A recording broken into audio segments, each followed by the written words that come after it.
Hello to all our dear students.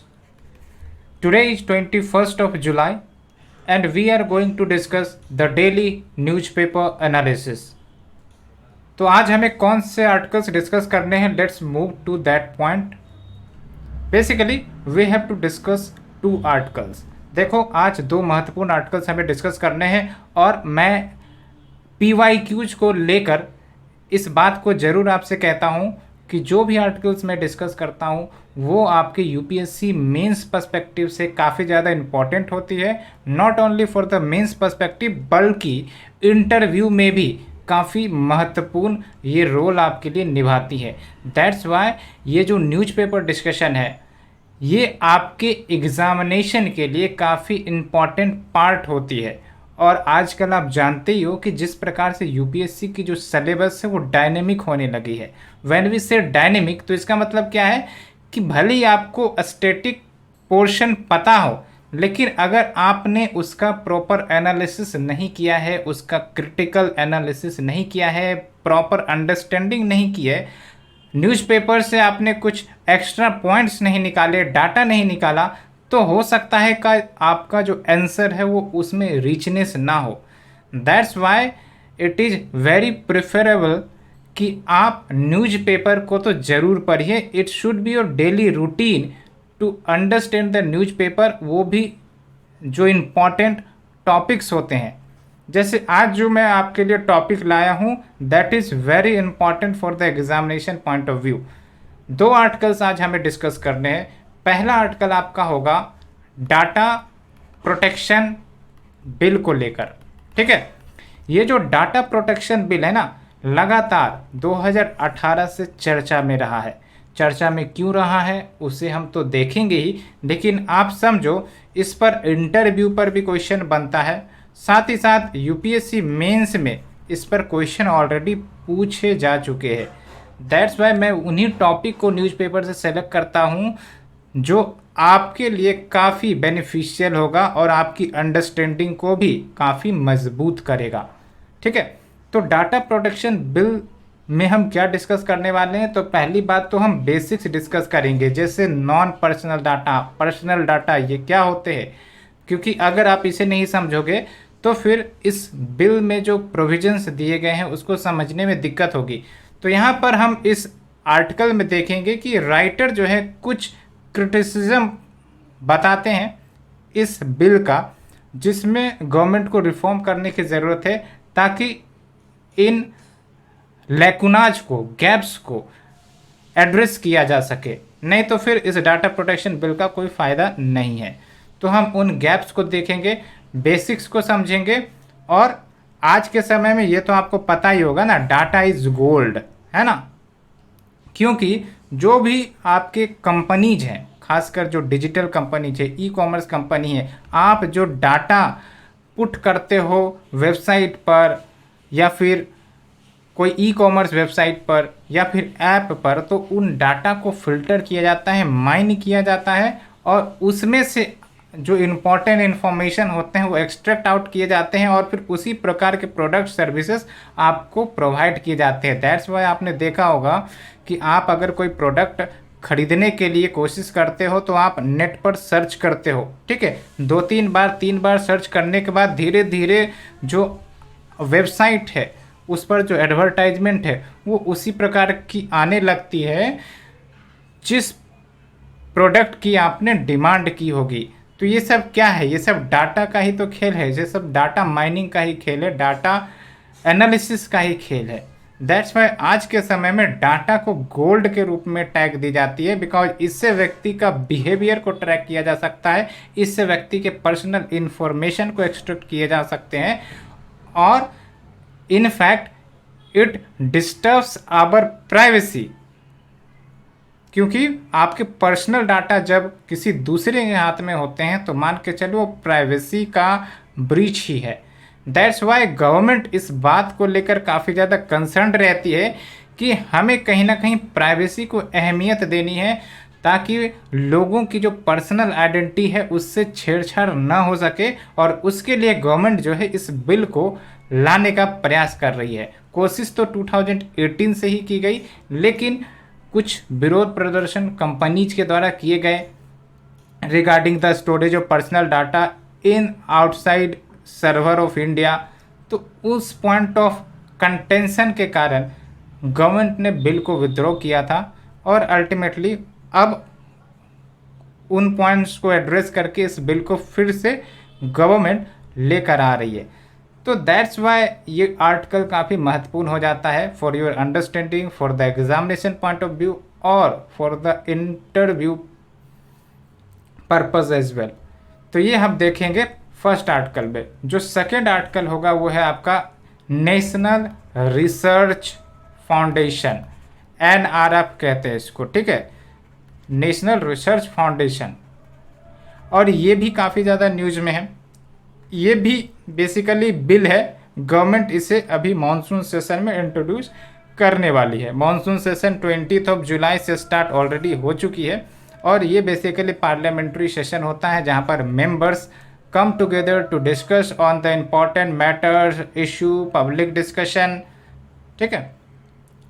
और थोड़ा सा आपको इस सेशन के बारे में भी आइडिया रहनी चाहिए, तो आप जो है पॉलिटी से इस लेक्चर सीरीज को, मतलब इस टॉपिक को, यानी कि सेशन ऑफ पार्लियामेंट, उसको भी कवर कर लेना है, ठीक है। तो इस प्रकार से आपको पकड़ना है कि एग्जामिनेशन पॉइंट ऑफ व्यू से कौन से चीज़ें इंपॉर्टेंट रहती है, ताकि आपकी जो अंडरस्टैंडिंग है, आपकी जो टॉपिक पकड़ने की आदत है वो मजबूत हो सके। तो दूसरा आर्टिकल हम नेशनल रिसर्च फाउंडेशन के बारे में जानेंगे। ये भी एक बिल है जो अभी पार्लियामेंट में इंट्रोड्यूस किया जाएगा गवर्नमेंट के द्वारा। इसमें बेसिकली क्या है कि गवर्नमेंट रिसर्च को प्रमोट करने का प्रयास कर रही है via the involvement of private sector, है ना। जैसे प्राइवेट सेक्टर में से पैसे को मोबिलाइज किया जाएगा और फिर उसको रिसर्च के लिए खर्च किए जाएंगे, यूनिवर्सिटी के लिए या फिर आपके कॉलेजेस के लिए जहाँ पर रिसर्च प्रमोट किए जाते हैं, तो उन सब पर्पस के लिए ये पैसे खर्च किए जाएंगे। तो इस बिल में अभी पूरी तरह से तो क्लियरिटी नहीं है, लेकिन आप समझो कि गवर्नमेंट इसे लाने का प्रयास क्यों कर रही है। 2-3 इंपॉर्टेंट पॉइंट है और इस प्रकार के क्वेश्चन इंटरव्यू में फ्रिक्वेंटली पूछते हैं। पहली बात तो ये कि हमारे देश में रिसर्च को लेकर इतनी ज़्यादा अहमियत क्यों नहीं दिए जाते हैं। आपने देखा होगा बहुत ही फ्यू रिसर्चर हमारे देश से निकलते हैं, ठीक है, और जिनकी जो वर्क है वो कोई बड़े जर्नल में पब्लिश होती है तो बहुत ही मिनिमम है।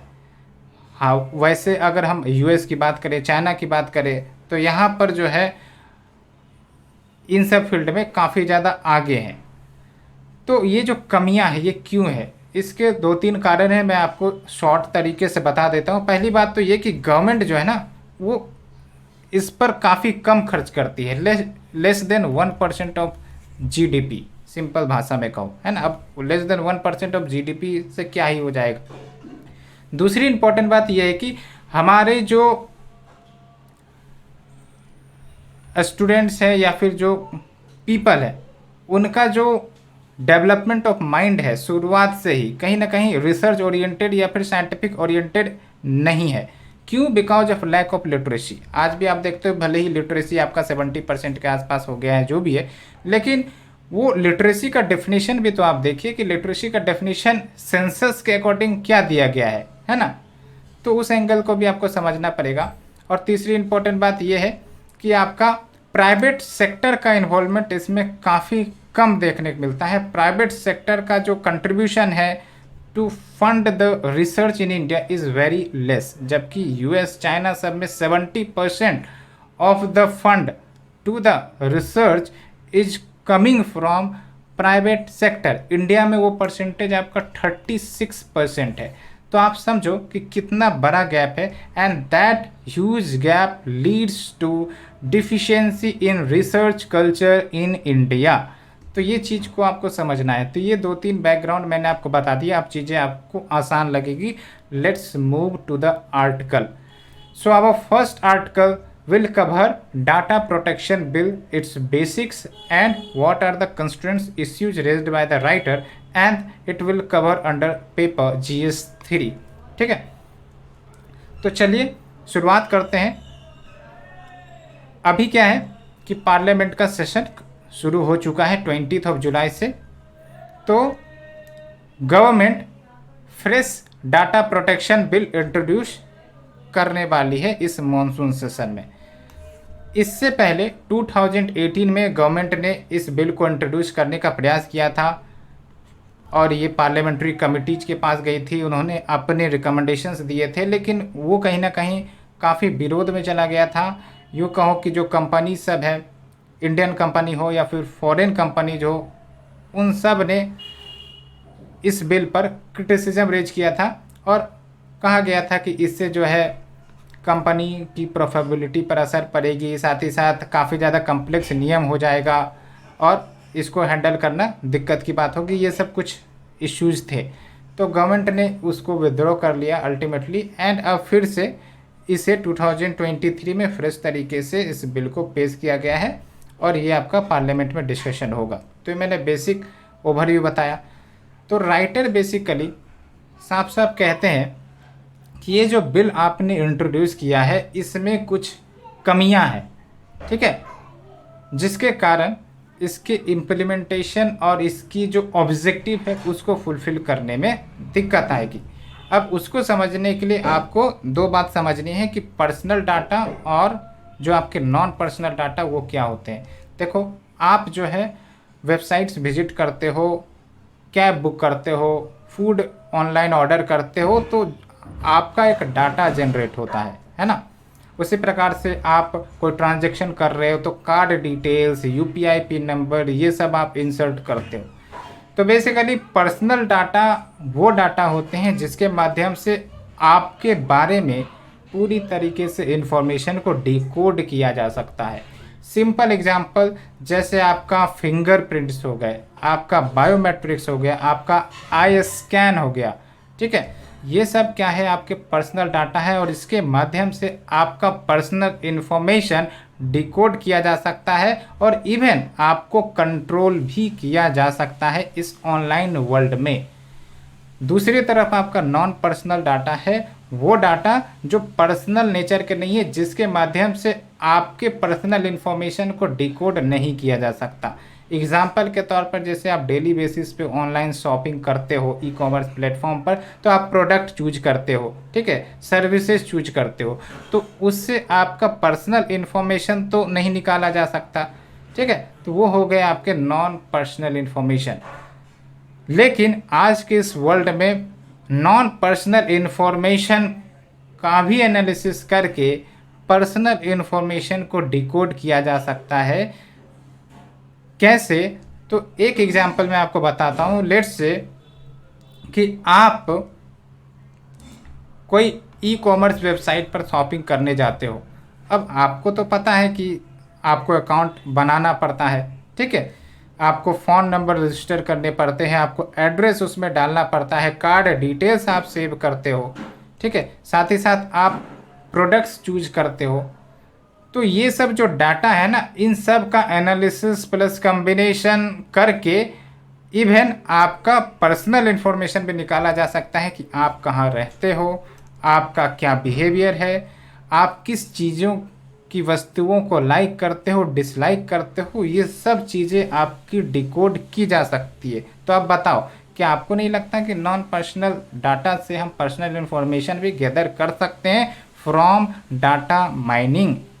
ठीक है। दूसरी एग्जांपल मैं लेता हूँ आपके कैब राइडिंग का। आपने हो सकता है सभी ने कैब राइडिंग तो की होगी, तो आप बेसिकली प्लेस करते हो, राइड रिक्वेस्ट करते हो और अल्टीमेटली जो आपके राइडर हैं वो आपके पास आते हैं, आपके एड्रेस के पास आते हैं एंड फिर आपको जहाँ विजिट करना होता है वहाँ विजिट करते हो। तो यहाँ पर भी तो आपके फ़ोन नंबर, आपका एड्रेस, आप जिस लोकेशन पर जा रहे हो सकता है फ्रिक्वेंटली उस लोकेशन पर जाते होगे, तो एक ओवरऑल आइडिया तो निकल जाता है कि ये बंदा जो है उस लोकेशन पर जाता है। हो सकता है बैंक में जाता हो तो इसका मतलब वो जो है बैंक का एम्प्लॉय हो, ठीक है। हो सकता है एक पार्टिकुलर डे के दिन आप जो है बुक किए राइड और आप कोई स्कूल जा रहे हो, ठीक है, तो ये भी तो हो सकता है कि वो डिकोड कर दे कि ये बंदा सुबह सुबह जा रहा है, मैंने इसको स्कूल में ड्रॉप किया। हो सकता है आज कोई एग्ज़ाम हो तो फिर हो सकता है वो ये भी एनालाइज कर दे कि आज कौन सा एग्ज़ाम है,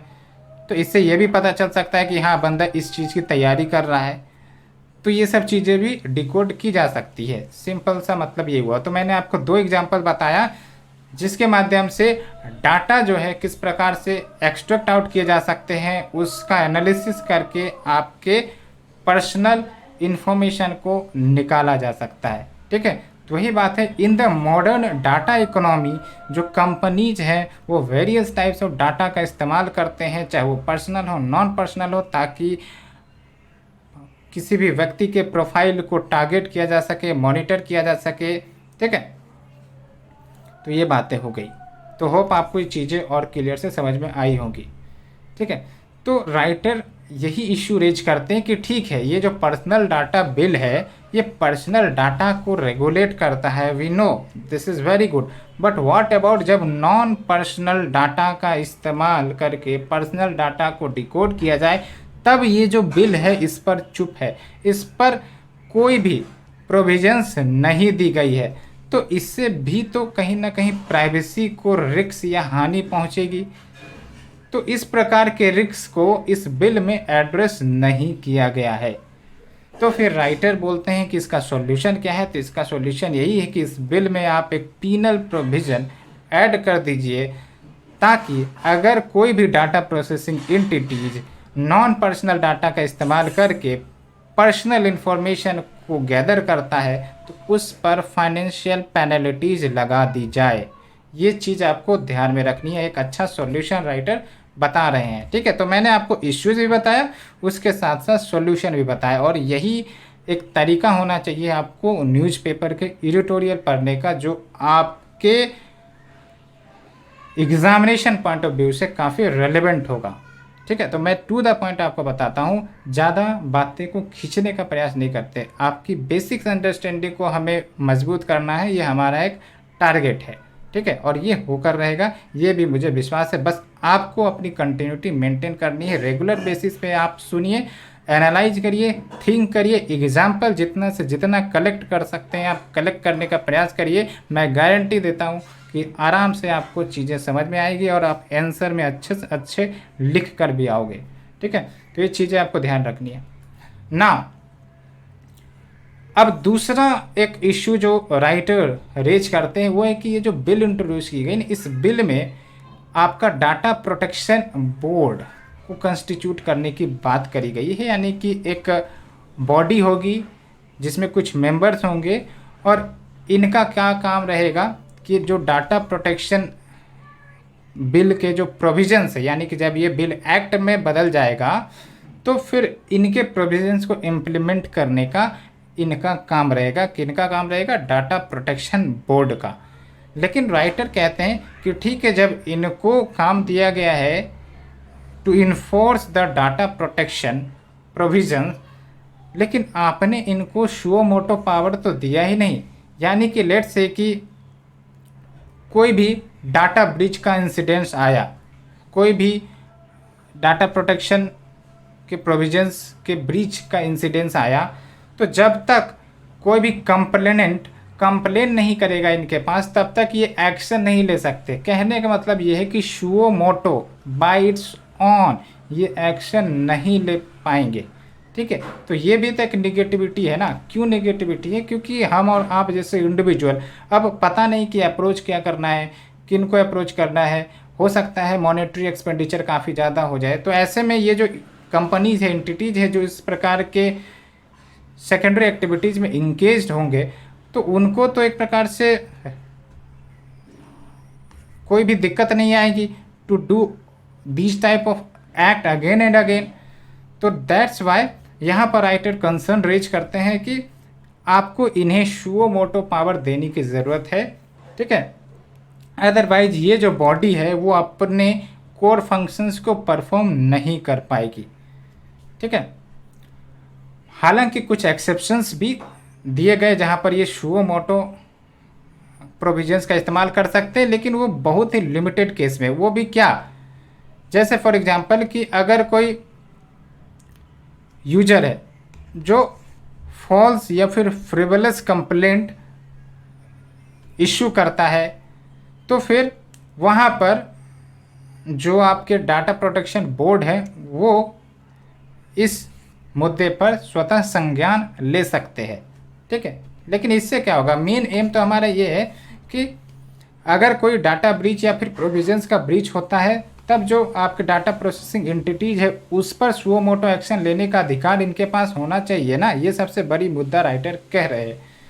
तो किसी भी डाटा इकोनॉमी में जहाँ पर डाटा का आदान प्रदान काफ़ी ज़्यादा होता है, तो जो हम और आप जैसे यूजर है इनके पास तो डाटा से रिलेटेड जो कंट्रोल है काफ़ी लिमिटेड है, लिमिटेड नॉलेज भी है कि डाटा कैसे ट्रांसफ़र होता है, किसके पास जाता है, वो डाटा का करते क्या है, देयर इज़ नो इन्फॉर्मेशन।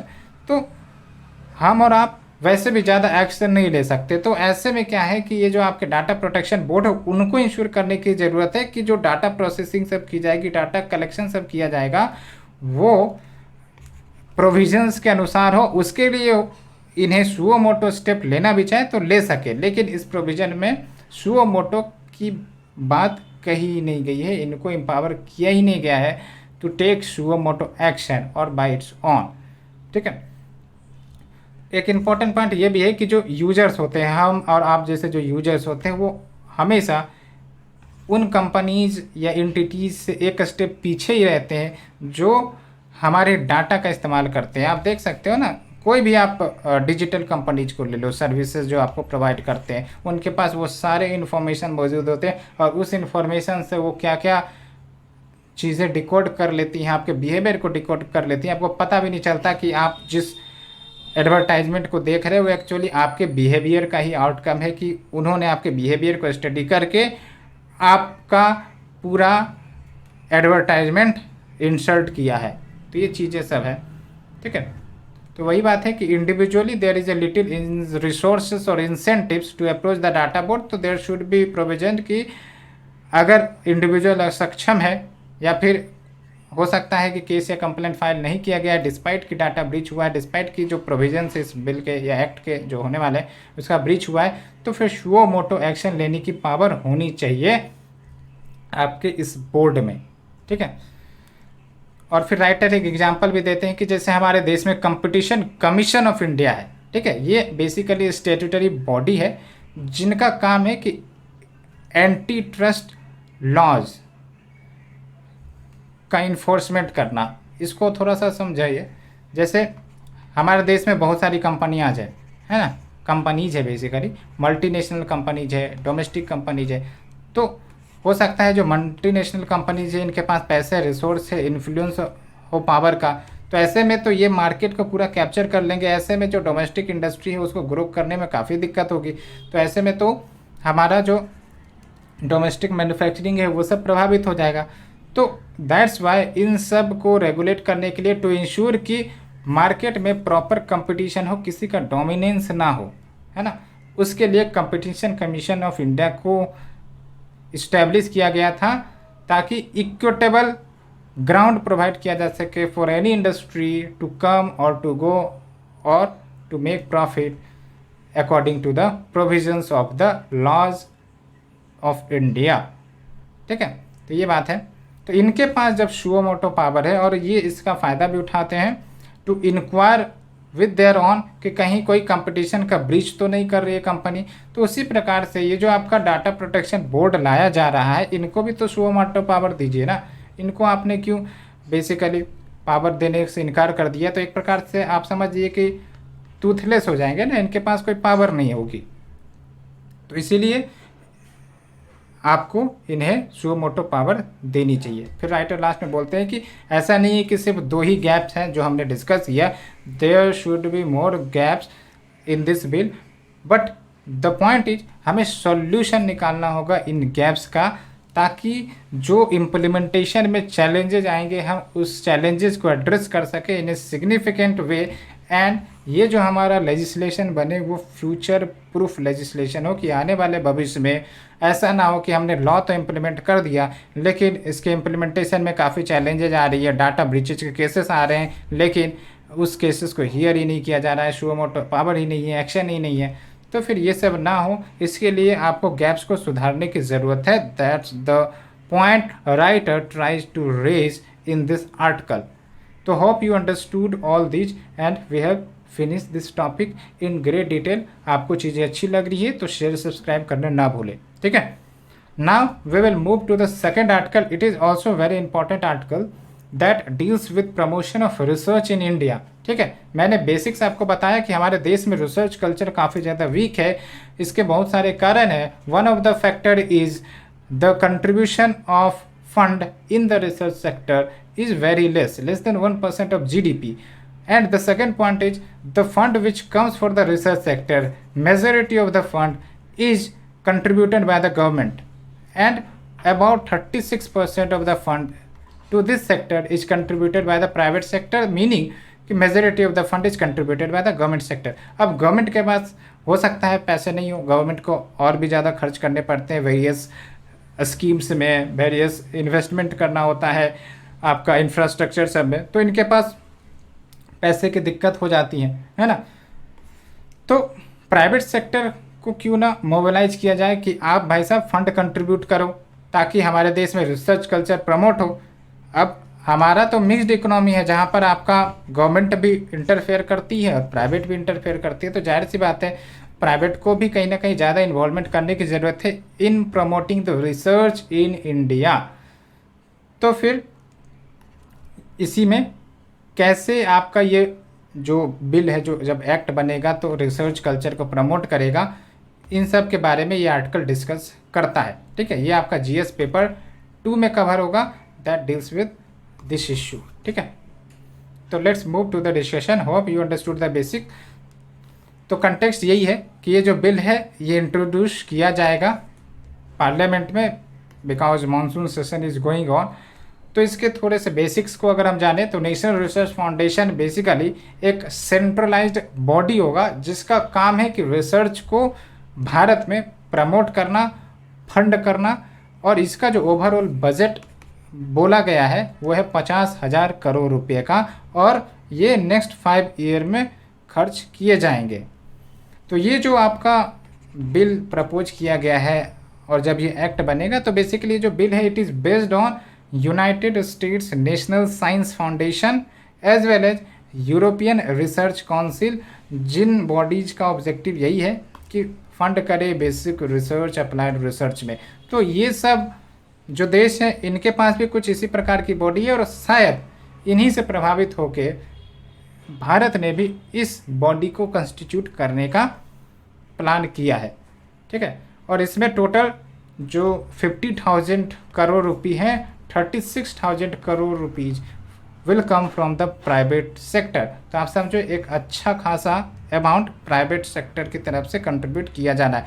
लेकिन दिक्कत यही है कि अभी इस बिल में प्रॉपर इन्फॉर्मेशन नहीं है कि प्राइवेट सेक्टर से पैसे आएंगे तो आएंगे कैसे, कौन सी इंस्टीट्यूशंस, कौन सी कंपनी जिसमें पैसे देंगी, और क्या आपका ऑटोनॉमी रहेगा इस बॉडी को लेकर। बिकॉज जब आपके पैसे इसमें प्राइवेट के द्वारा दिए जाएंगे तो हो सकता है ऑटोनॉमी पर भी असर हो सकता है जो डोमिनेटिंग प्लेयर्स है, एंटिटीज है, वही इस बॉडी को डायरेक्ट करे कि आपको इस सेक्टर में रिसर्च के लिए फंड देना है, ये करना है, वो करना है। क्योंकि होता यही ना कि जो ज़्यादा पैसे कंट्रीब्यूट कर रहे हैं उनका चलता है, तो उस एंगल को भी देखना पड़ेगा। तो अभी तक कुछ क्लियरिटी नहीं है इस मुद्दे पर। ठीक है, और मैंने आपको कुछ इश्यू बताया ही दिया है इंडिया के रिसर्च सेक्टर में क्या है। पहली बात तो ये काफ़ी कम खर्च भारत रिसर्च पर करता है। उतना ही नहीं, एजुकेशन पर भी तो भारत बहुत कम खर्च करता है। एजुकेशन पर ही जब कम खर्च होगा तो मान के चलो कि जब शुरुआती स्टेज में ही दिक्कतें हैं, एजुकेशन वेल प्रमोट सही तरीके से नहीं किया जाता है, तो जो माइंड बनेगा वो कहीं ना कहीं साइंटिफिक एंगल की कमी होगी उसमें, और because of this deficit that will lead to deficit in India's research environment.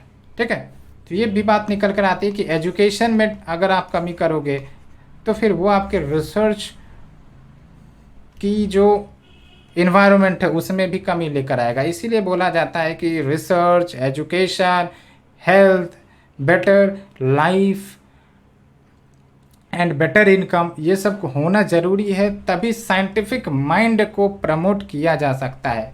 ठीक है, ये सब कुछ निकल कर आती है। और दूसरी कंटेक्स्ट राइटर ये देते हैं कि जो कंट्रीज हैं लाइक चाइना, यूएस, इजराइल, यहाँ पर आप देखो प्राइवेट सेक्टर का जो इन्वेस्टमेंट है वो लगभग 70% है ऑफ द रिसर्च एक्सपेंडिचर, लेकिन भारत में जो आपका एक्सपेंडिचर है रिसर्च में, उसमें जो प्राइवेट सेक्टर का कंट्रीब्यूशन है वो सिर्फ 36% है। तो काफ़ी कम है प्राइवेट सेक्टर का इन्वॉल्वमेंट। तो दो चीज़ हमने देखा, एक तो प्राइवेट सेक्टर का involvement in the research expenditure is very less, and दूसरी इंपॉर्टेंट बात, गवर्नमेंट जो एक्सपेंडिचर करती है in the research it is also very less, that is less than 1% of the GDP that culminates into the issues in the India's research culture।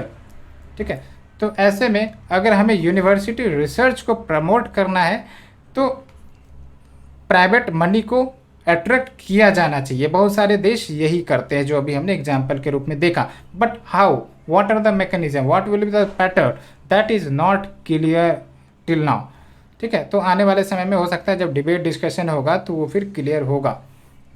तो writer एक point बोलते हैं कि एक तरीका हो सकता है प्राइवेट सेक्टर के फंड को मोबिलाइज करने का, वो है आपका CSR ऑब्लिगेशन, यानी कि कॉर्पोरेट सोशल रिस्पॉन्सिबिलिटी ऑब्लिगेशन। अब ये क्या बला है, तो बेसिकली देखो, जो बड़ी बड़ी कंपनियां जो होती हैं, कॉर्पोरेट्स होती हैं, वो जो प्रॉफिट करती हैं, तो बेसिकली क्या है कि उनके प्रॉफिट का कुछ हिस्सा एनुअल बेसिस पर ये जो कंपनीज है वो सोशल सेक्टर्स में इन्वेस्ट करती है। ठीक है, कंट्रीब्यूट करती है as a responsibility for the society in the field of education, in the field of health, in the field of sanitation. इन सब चीज़ों पर कंपनीज खर्च करती है। और भी बहुत सारे फील्ड होते हैं, लेकिन मैंने ये 3 बड़े फील्ड बताए हैं जिस पर more than 70% of the CSR fund goes to this sector. ठीक है, तो राइटर वही कहते हैं कि ठीक है, जो CSR ऑब्लिगेशन कंपनीज पर है, क्यों ना उसके कुछ शेयर को उठाकर NRF में कंट्रीब्यूट किया जाए। ठीक है, यानी कि नेशनल रिसर्च फाउंडेशन में कंट्रीब्यूट किया जाए। बिकॉज आप देखो, nearly 70% of such fund education, health care, sanitation पर खर्च किए जाते हैं। जो CSR के जो फंड है ना, उसमें से 70% शेयर तो इन्हीं सेक्टर में जाता है। और गवर्नमेंट कोई इस पर रेगुलेशन नहीं लगाई हुई है कि कितना परसेंटेज एजुकेशन पर जाना चाहिए, या हेल्थ पर जाना चाहिए, या सैनिटेशन पर, या अदर एस्पेक्ट पर जाना चाहिए। तो इसके कारण क्या होता है, स्क्यूनेस इन द एक्सपेंडिचर आता है ना। 70% इसमें, बाकी अदर सेक्टर भी तो हो सकते हैं। ठीक है, तो उस पर खर्च नहीं हो रही है। हो सकता है वो इंफ्रास्ट्रक्चर के लिए भी खर्च कर सकते थे। ठीक है, लेकिन उन सब चीज़ों पर खर्च नहीं हो रही है, सिर्फ इन्हीं सब सेक्टर पर डोमिनेशन हो रहा है। तो कहीं ना कहीं ये स्क्यूनेस है। तो क्यों ना हम CSR के फंड को मोबिलाइज करें और उनको रिसर्च में एक्सपेंडिचर करने के लिए प्रमोट करें। इसके लिए गवर्नमेंट टैक्स बेनिफिट्स प्रोवाइड कर सकती है। ठीक है, ताकि जो कंपनीज है वो NRF में मोबिलाइज कर सके फंड को। और दूसरा कंटेक्स्ट ये राइटर बोलते हैं कि ऐसा नहीं है कि सिर्फ प्राइवेट सेक्टर का ही इन्वॉल्वमेंट होना चाहिए to promote research without the government's participation, without the government's को फैसिलेशन।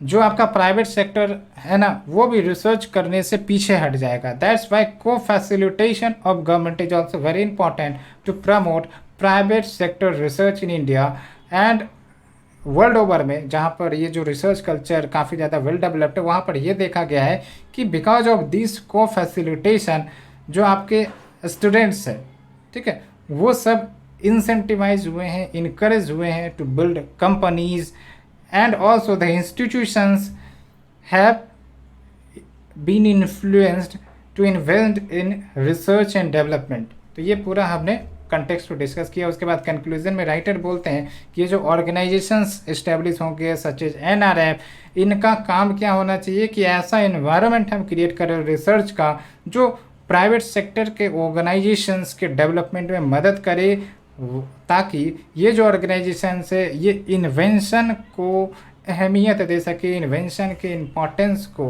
रिसर्च के इम्पोर्टेंस को अहमियत दे सके एंड उस प्रकार की टेक्नोलॉजी ये डेवलप कर सके। तो ये बेसिक चीज़ें हमने डिस्कस किया। होप आपको डिटेल से चीज़ें समझ में आ गई होगी और आपको चीज़ें आसान भी रही होगी। ठीक है, तो आप PPT टेलीग्राम चैनल से डाउनलोड कर सकते हैं। That will be easier for you and hope you understood all these concepts. ठीक है, तो आज के लिए इतना ही। We will meet in the next discussion. Thank you friend, thank you very much for the discussion.